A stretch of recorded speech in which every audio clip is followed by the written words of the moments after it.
Hi everyone. In this lesson, we will learn about the sales creating items in the sales module. The items in the sales module form the foundation of all your documents, whether it's your invoice, proposal, estimates. By knowing how or by creating reusable products and services, it is what will make our billing and our estimates and proposal as accurate as possible. In our Excel core, items are the individual products or services your business sells. Once you set them up, it becomes quickly to put them in your sales documents without having to re-enter the details every time you're making a sales document. This ensures consistency in pricing, in description across all your invoices or proposals. To navigate to the sales module, that's on the left on your menu, then down we have the items. All items we will find to be existing here. If we have any new, all the items that will be created will be here. The system has two ways of doing items. One, we can import the items, or two, we can input individual items one by one. So in this scenario, we're going to look at importing items first. The beauty about the system is that it gives you're able to download a sample Excel file, and the Excel file has all the sample data that you're able to input for any particular product. Once you're done with the Excel file, you upload the document and then you click on import, and the system will be able to import the items. The other way is by putting individual item, and that's what we're going to cover right now. So you first click on new item. On description, you enter the item or the service that we provide.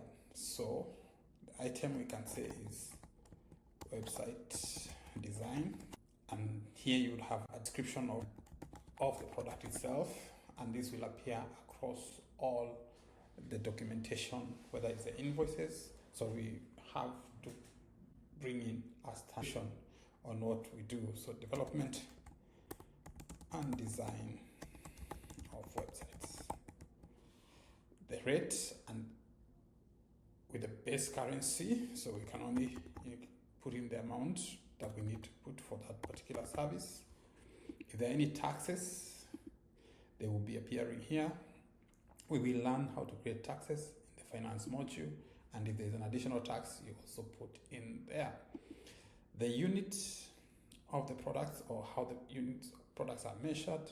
So the unit can be either, whether it's hours, it's project, or license, whichever way. So this could be measured like a particular project, and then we can have items in a group. We'll see how to create groups in just a moment. Once you've created the item, you're able to save the item. In doing any changes, you can easily, edit the item. If there are any changes, whether it's changes to pricing or changes to whatever, the system allows us to quickly change the pricing or item. If there's anything that has changed, the description can be added, and then we're able to save, and every item going forward will be impacted with the new change. We can create this item once we've linked up, or we can be able to delete, or we can be able to duplicate or copy these particular items.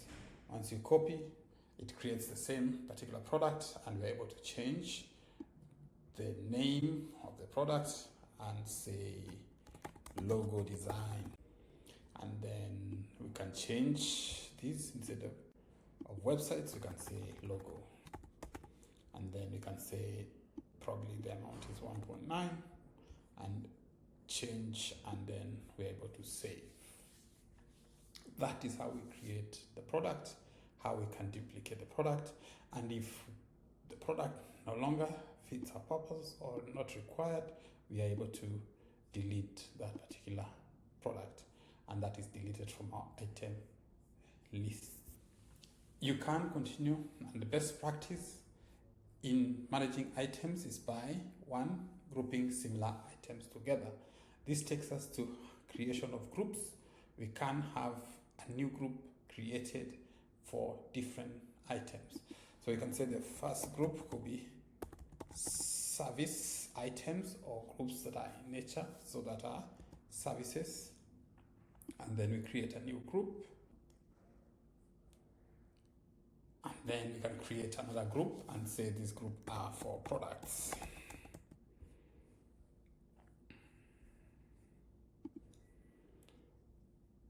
So we have two groups now created. So we are able to now classify items in various groups. So if I edit that, we can have a group and say, since it's a service, we can create and say save that to service. We can create a new item, say we sell routers, specific model routers, and their prices can be done here, and then we can say these are products, and then they're measured in units or they're measured in quantity, whatever we want to put, a unit or an individual or a piece, and then we can save that.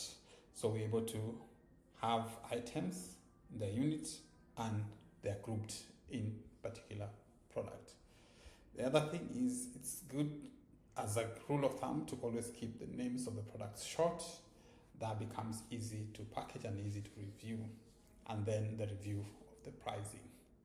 This will ensure our documentations are clear when you have descriptions that are well, so that the client can be able to know what they're purchasing, what is the description of the particular product they're purchasing, and the documents we're going to create are going to be clear.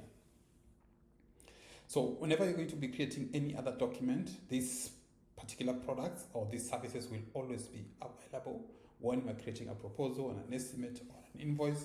This will make our sales process faster, and we will have consistency on each and every document. In the next video, we're going to be creating proposals, and we'll see how we'll use these items to send professional offers and proposals to our clients and to our leads. Thank you for watching, and remember, run your business smarter with iExcel Code.